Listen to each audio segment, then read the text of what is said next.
So today I'm in a different location. I'm at Murphy's gym in Chilliwack.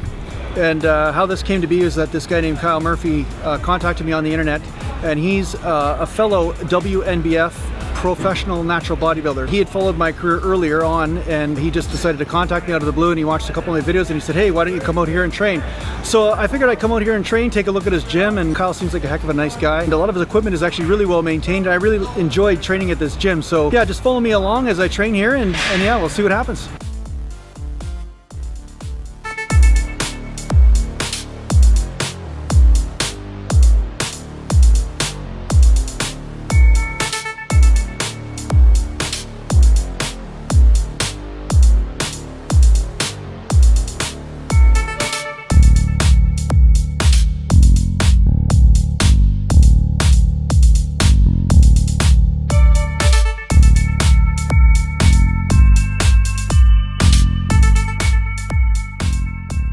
Haha, so I guess you thought you're going to get away with not seeing a slow motion sequence, huh? Huh?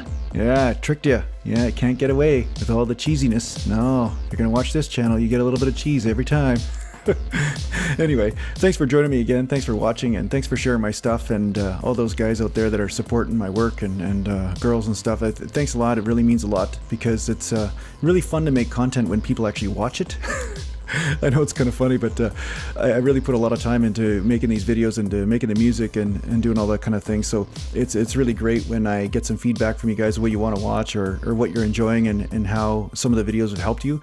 And if any of you want to send me a testimonial of how the videos or how my advice has helped you, please feel free to do so. Just go to my website, naturalgallantbodybuilding.com, and I'm going to have a testimonial section there, and I'm going to post some of the feedback, because I think it really gives people permission to follow their bodies, follow the advice that I'm giving of listening to your body. And yes, there's always room for improvement. We can always improve. We can always, increase our flexibility, increase our range of motion, and all that sort of thing, but we want to do it safely, right? So that's my message. I'm not trying to say that you have to do anything any particular way. Like I always say, do it the way that works for you. So on that note, I'm at Murph's gym here. I'm going to be doing some squats. I'm going to do a little bit of back. I'm going to do some shoulders and some triceps. So it's not a full body workout, but it's kind of what I felt like doing today. And again, that's listening to the body. So it's not a full body workout, but I did some extra sets for triceps.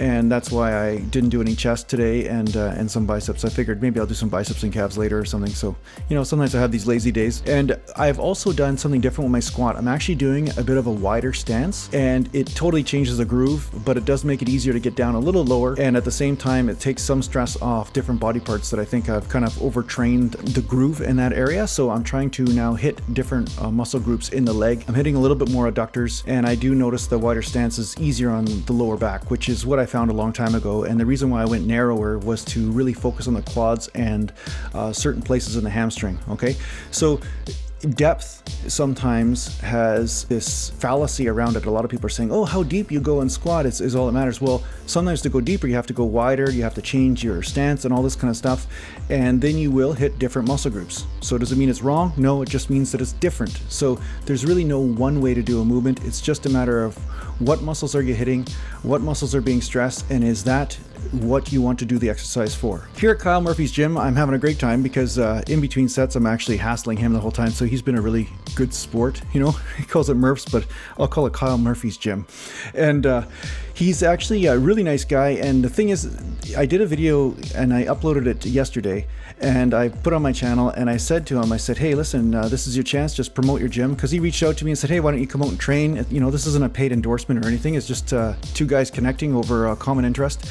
And I said, hey, yeah, talk about your gym, plug your business or something. And instead, he actually plugged me and talked about me. And I'm like, oh, okay, God, now I'm supposed to feel guilty now about hassling him all day when I'm in the gym and driving him nuts with my hyperactivity.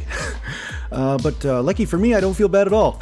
So anyway, Kyle, thanks for having me out there. And yeah, thanks for all the kind words and stuff. And yeah, you're a great guy, and I wish you the best of success in every way. So yeah, me and Kyle, I'm sure we'll be doing some videos together in the future, and I'll be showing him some stuff that helped me. And who knows, maybe I'll compete again. I don't know. He's been trying to push me to actually compete in a pro bodybuilding show again. So who knows what'll happen in the next year or two. You never know. Maybe I'll get on stage and start being a cheese ball up there again, like I was on YouTube with the Muscle Mania Canada that I did years ago, that some of you have found. You watch me jumping around stage and posing like an idiot. So yeah, who knows, maybe you'll see me up there. So anyway, I went from squats over to some shoulder presses. And on squats, I got about 13 to 15 reps. And normally I was getting about 20 reps or so because, once again, different groove, different muscles, different weak links in the chain, and you'll notice that you hit failure differently. So that's why it's important to change up your exercises, sometimes to change the stance or change the grip. And I've talked about this in another video. I did this on bench too. I widened up my grip on bench, and then all of a sudden I gained like 3 or 4 reps on the bench press. So just the way it works. It's not about reps being better or not. You know, you can get more reps with a certain exercise, but it doesn't mean that you've actually gotten more muscular gains, but it means that perhaps this is a more efficient groove for you at that time. But sometimes you want to go with the inefficient groove in order to hit a different muscle group. So again, that's why I've narrowed up my grip on bench press sometimes, just to hit more the inner chest or more tricep, and then sometimes I widen it up just because I want to lift heavier weight and hit different muscles and overload them. So on a different note, I just want to talk a little bit about one of the laws of bodybuilding, okay? The law of giving, okay? This is not religious or nothing like that. I'm just talking about bodybuilding, okay? Every time you go in the gym, you're giving effort, you're giving blood, sweat, and tears and pain, and you're saying, hey, I'm willing to give this because I know I'm going to receive something, you know? But the thing is that when you're passionate about anything and you give it, ultimately just the law of the universe is something will come back to you, you know? So I think that by embracing some of the principles that you learn in the gym and just applying them to your life, when you really look at the gym and really look at some of the principles you've learned in there, and then you start to apply them to life, it starts to become pretty interesting because you start to realize that, geez, everything is the gym, or everything is the Tao, or everything is the meditation, everything, you know, everything is really the same thing. You know, it's just a matter of finding the connections, finding, you know, how things connect, how are they the same. Most of you bodybuilders and fitness enthusiasts out there know how to give. You've been given so much effort for years, you know, in a lot of cases, to reach a goal.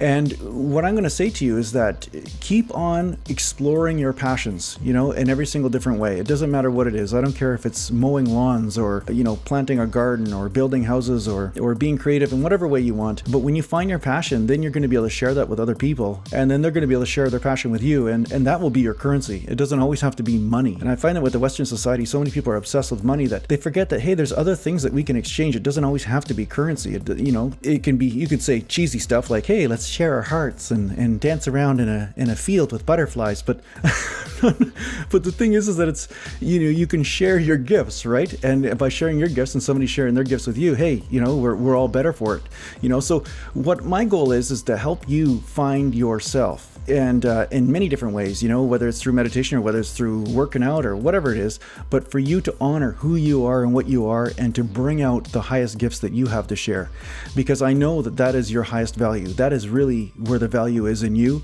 And when you have the courage to follow that and start sharing that, that's when the world will really benefit, you know. I know I seem like I'm shallow as a mud puddle sometimes, and then sometimes I get really deep on you, but the fact is that people sharing their passions are just happier people, and it just makes the world a happier place to be in, you know. And we all benefit. Everybody benefits.